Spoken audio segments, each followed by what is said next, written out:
The Great Hunger, written by Cynthia Kennedy Hensel and illustrated by Gary Undercuffler.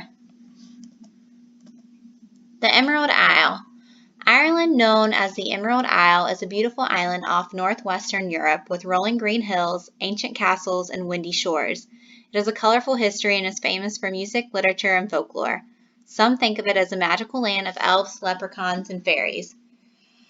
Beyond its natural beauty, Ireland is a hardworking country whose economic health matches that of most of Europe, Western Europe. Tourism remains a prime industry. Over 6 million people travel to Ireland each year to see the beautiful countryside and places of historical interest. It hasn't always been that way, however. And this is the Liffey River Bridge, a popular tourist area of Dublin, Ireland. Hard times. Between 1800 and 1840, Ireland's population increased by over 50% to 8.5 million people. There was little industry to support so many people. While the island had been ruled by Britain for over a century and was part of the United Kingdom, the Irish people did not have equal rights with the people of Britain. Most could not vote or hold public office, and few owned land. Unlike Britain, Ireland did not have many factories where people could work. Most people farmed land that they leased from wealthy landlords who lived in Britain.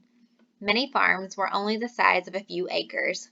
Tenant farmers grew wheat or other grains to pay the rent, and they grew potatoes to feed their families. A horrible discovery. Farmers made a horrible discovery as they went to their fields on a foggy fall day in 1845. The smell of decay filled the air, and the leaves of the potato plants were black and wilted. The farmers dug desperately beneath the plants, only to discover that the potatoes were mushy. Something had happened during the night. Some thought it was the unusually wet, cool weather that had killed the potatoes. Others claimed it must have been tribes of wearing fairies that had destroyed the crop. Some British people of the Protestant faith thought it was God's punishment on the Irish people for their Catholic faith. And this is a mushy, blackened potato destroyed by a potato blight. Voyage of the potato. People often associate potatoes with Ireland, but the plant was originally grown in South America. The Spanish brought potatoes to Europe in the 1500s. People depended on the potato crop for food. 3 million Irish people ate almost nothing but potatoes. A farmer with an acre of land could grow enough potatoes to feed his family. Potatoes, which could be stored all winter, provided a nutritious diet when eaten with milk, cabbage, and fish. Now a third of the crop rotted in the ground, and struggling families worried about how they would survive until spring. The first winter. The landlords took the farmers' grain as payment for rent. Without potatoes, families had little to eat. They sold their livestock, furniture, and clothes to buy food. The government opened large workhouses where desperate families could live in exchange for work. No one wanted to go to a workhouse for help. Families worked long hours for a ragged bed and little food, and no one could leave without permission. The government bought Indian corn from America to help feed the hungry population, but people did not have a way to grind the hard, dry kernels into cornmeal, and some got sick from eating poorly cooked corn. Food got more expensive, and people became desperate to find a way to earn money. The government started public works projects, such as building roads and bridges to provide jobs. The work was hard and the pay was low. It took nearly 5 days of work to buy cornmeal to feed a family of 6 for 3 days. Still, men walked many miles and stood in long lines to get any work they could find. Hope, disaster, and relief. Finally, the long winter ended, and farmers eagerly waited for the new potato crop.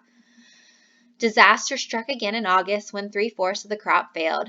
Desperate families had nothing left to sell, the workhouses were crowded, and a long winter with no food loomed ahead. Families like 10-year-old Michael O'Kane's had no choice but to go to the workhouse because his father, a farm laborer, could find no work. Michael, his parents, 2 brothers, and 3 sisters walked hours to the workhouse from Killilea village in September of 1847.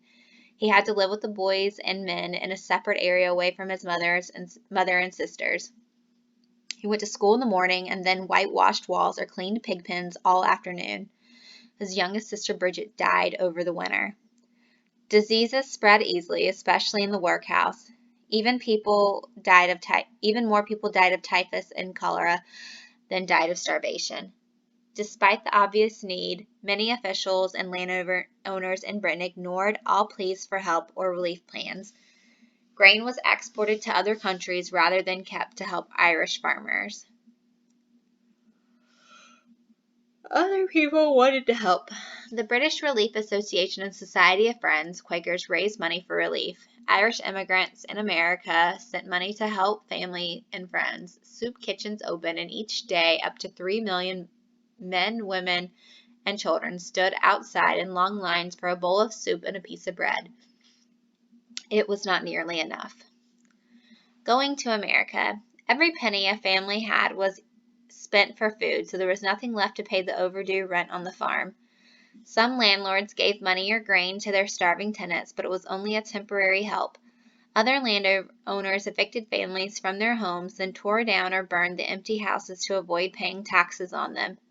Driven from their country by hopeless conditions, hundreds of thousands of Irish people crowded onto ships bound for the United States or Canada, leaving their Irish homeland forever. It was a difficult journey because the ship took 40 days to cross the Atlantic Ocean, even when the weather was good. Many of the ships carrying the Irish immigrants were called coffin ships. Passengers were packed below deck where disease spread in the overcrowded, filthy conditions.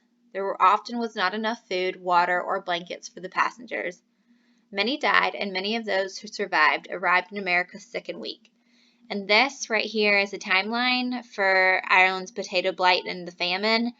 So it goes from the 1800s all the way to 1852, and you guys can read through that. There might be questions that you have to answer that have the answers in this, so definitely go back and look over it. Aftermath. The potato blight was over by 1852, but Ireland was changed forever.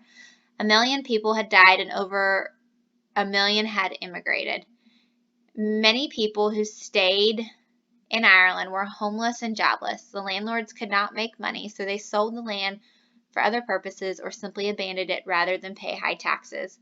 With no land and no jobs, many Irish people continued to immigrate over the next decades. By 1861, the population of Ireland had dropped from over 8.5 million to 5 million. More than 1 in 3 people were gone. 10 years later, the population had dropped even further to 4.5 million. Many Irish people blame Britain, the most powerful country in the world at the time, for not helping. This bitterness would help fuel the revolution that finally split Ireland into 2 countries in 1922.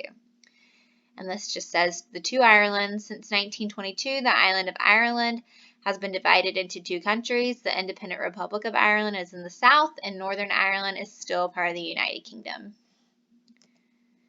Conclusion. Scientists eventually discovered that the potato plants died of a disease called late potato blight, which was caused by the fungus-like organism Phytophthora infestans. Spores from the organism were blown by wind and washed into the soil by rain.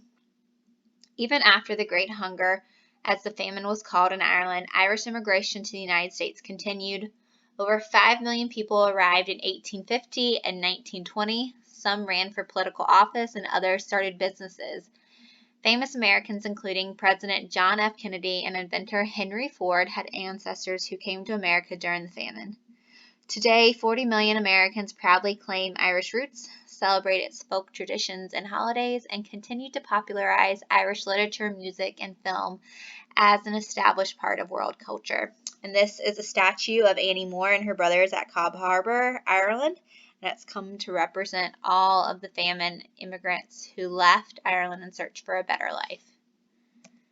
Here is your glossary with all of your vocabulary words. You have an activity to do after you listen to this, and you need to pick 4 of these and find them in the passage, and then record the sentence. And hint, it tells you what page they're on, and the vocabulary words are also bold. The end.